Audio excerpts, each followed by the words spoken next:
দুই পরাশক্তিধর দেশের রাষ্ট্রপ্রধান ট্রাম্প শি বৈঠকের পর আলোচনায় ঐতিহাসিক তথ্য থুসিডাইসিস ট্র্যাপ। সম্প্রতি বৈঠকটিতে এই পরিভাষা ব্যবহার করেন চীনের প্রেসিডেন্ট। যুক্তরাষ্ট্র চীনের এই ফাঁদে পড়া উচিত নয় বলে সতর্ক করেন তিনি। মূলত দুই শক্তিধর দেশের মধ্যকার উত্তেজনা যাতে যুদ্ধে না গড়ায় সেই বিষয়ে সতর্ক করতেই আলোচিত এই থিওরির প্রসঙ্গ টানেন শি জিনপিং। লোডশেডিং কিংবা ঘরের বাইরের তীব্র গরমে ওয়ালটন রিচার্জেবল ফ্যান থাকলে থাকবে শুধু বাতাস আর বাতাস।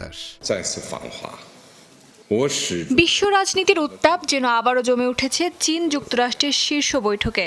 ইতিহাস, তত্ত্ব আর বর্তমান ভূ রাজনৈতিক টানাপোড়েনে বেইজিংয়ের এই বৈঠক হয়ে উঠেছে আলোচনার কেন্দ্রবিন্দু।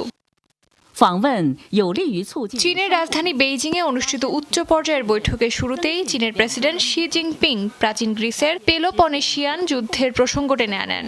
খ্রিস্টপূর্ব 431 অব্দের এথেন্স স্পার্টা সংঘাতের উদাহরণ দিয়ে তিনি ইঙ্গিত দেন আধিপত্য বিস্তারের ইতিহাস আজও বিশ্ব রাজনীতিতে সমানভাবে প্রাসঙ্গিক।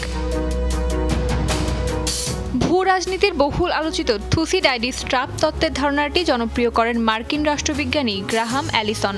তার ডেস্টিনড ফর ওয়ার গ্রন্থে এই ধারণা বিশ্লেষণ করা হয়, যা মূলত প্রাচীন গ্রিক ইতিহাসবিদ থুসিডাইডিসের পর্যবেক্ষণ থেকে এসেছে। এই তত্ত্বের মূল কথা, যখন কোনো উদীয়মান শক্তি কোনো প্রতিষ্ঠিত শক্তিকে হটিয়ে দেওয়ার ঝুঁকি তৈরি করে তখন প্রায়ই এর পরিণতি হয় যুদ্ধ। সমসাময়িক বৈশ্বিক রাজনীতিতে যুক্তরাষ্ট্র চীনের প্রতিযোগিতাকে এই তত্ত্বের সবচেয়ে বাস্তব উদাহরণ হিসেবে দেখা হয়।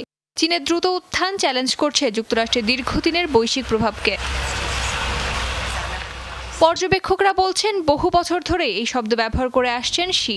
তবে ট্রাম্পের সফরকালে এই তত্ত্বের অবতারণার উদ্দেশ্য হতে পারে তাইওয়ান প্রশ্নে নিজেদের অবস্থান আগে ভাগেই জানান দেওয়া।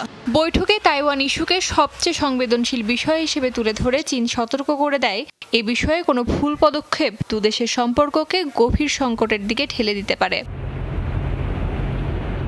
অন্যদিকে যুক্তরাষ্ট্রের প্রেসিডেন্ট ডোনাল্ড ট্রাম্প বৈঠক শেষে সামাজিক মাধ্যমে জানান চীনের সাথে সম্পর্ক আরও শক্তিশালী ও ইতিবাচক করার বিষয়ে আশাবাদী তিনি।